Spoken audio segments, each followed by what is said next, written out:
Muitos esperavam uma onda vermelha aqui nos Estados Unidos e a cor dos republicanos, o partido de Donald Trump, nas eleições para o Congresso e para governador em alguns estados. Mas não foi bem assim. Vamos direto a uma primeira surpresa: a vitória do candidato democrata da Pensilvânia ao Senado, John Fetterman. Essa era uma cadeira que desde 1962 os democratas não conseguiam conquistar. Uma vitória então bastante comemorada pelo partido, especialmente pelo fato de que o candidato republicano derrotado era um médico celebridade de TV e apoiado por Donald Trump. E tem mais. Fetterman, o candidato democrata que venceu, teve um AVC no meio da campanha que afetou sua capacidade de fala. Mais um elemento aí que tornou essa vitória simbólica. E por conta dela, a disputa pelo controle do Senado continua e só deve ser decidida quando concluída a eleição no único estado americano que vai ter segundo turno, a Geórgia. E se você acha que não tem mais nada peculiar na corrida na Pensilvânia, John Fetterman é casado com uma brasileira. A carioca Gisele Barreto Fetterman e a família imigraram ilegalmente para os Estados Unidos em 1990. Ela conheceu John Fetterman depois de escrever uma carta para o então prefeito de Braddock, discutindo como revitalizar o distrito. Outro traço particular vem do estilo incomum do político democrata, tatuado e adepto das bermudas e moletons. Segundo destaque, e aqui vale uma pequena explicação. Nos Estados Unidos, os mandatos de deputado duram 2 anos, metade do tempo do Brasil. De senador, 6 anos. Na prática, a cada 2 anos tem uma nova eleição para renovar toda a Câmara dos Deputados.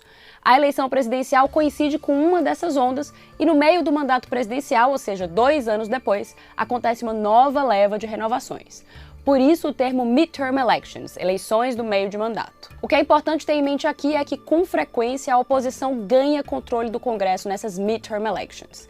Seria um resultado de um movimento normal de um partido ganhar a presidência do país e 2 anos depois, a insatisfação latente com quem está no poder se transforma nas urnas em vitória da oposição. Não é novidade para ninguém que o democrata Joe Biden está longe de ser um dos presidentes mais populares que os Estados Unidos já tiveram. Então era amplamente esperado que os republicanos reconquistassem com folga a maioria da Câmara dos Deputados e também o Senado. Ainda não temos o resultado final, tem lugar ainda contando voto, mas já se sabe que os republicanos não tiveram a vitória decisiva que era prevista.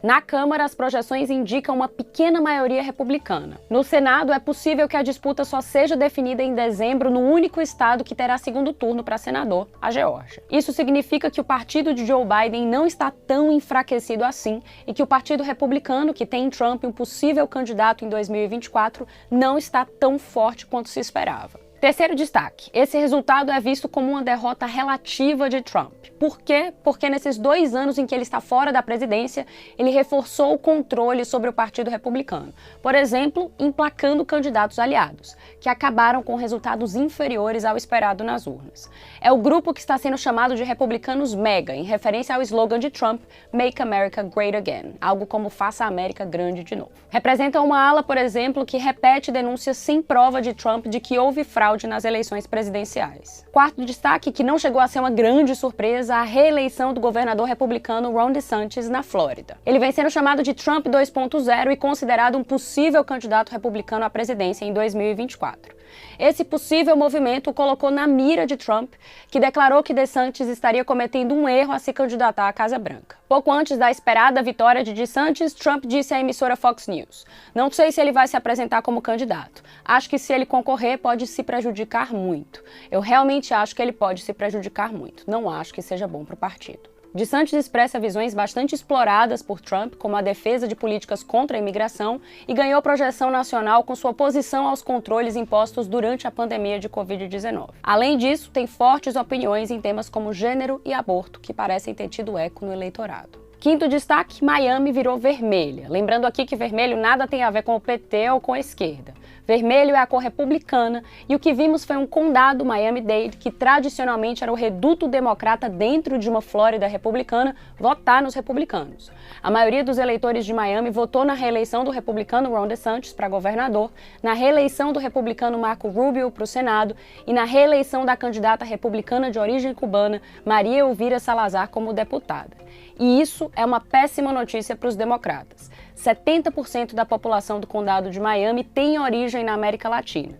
Desse total, mais ou menos metade é de origem cubana. Tradicionalmente, cubanos mais velhos votavam nos republicanos, mas democratas ganhavam nos outros grupos. Há décadas se dava como certo que eleitores americanos de origem latina se inclinavam para o lado democrata. E à medida que crescia a população latina do país, democratas confiavam nesse grupo de eleitores como uma espécie de garantia de apoio futuro ao partido em nível nacional. Os resultados dessa eleição em Miami acendem um sinal de alerta para os democratas. Com isso eu fico por aqui, siga acompanhando nossa cobertura de assuntos internacionais aqui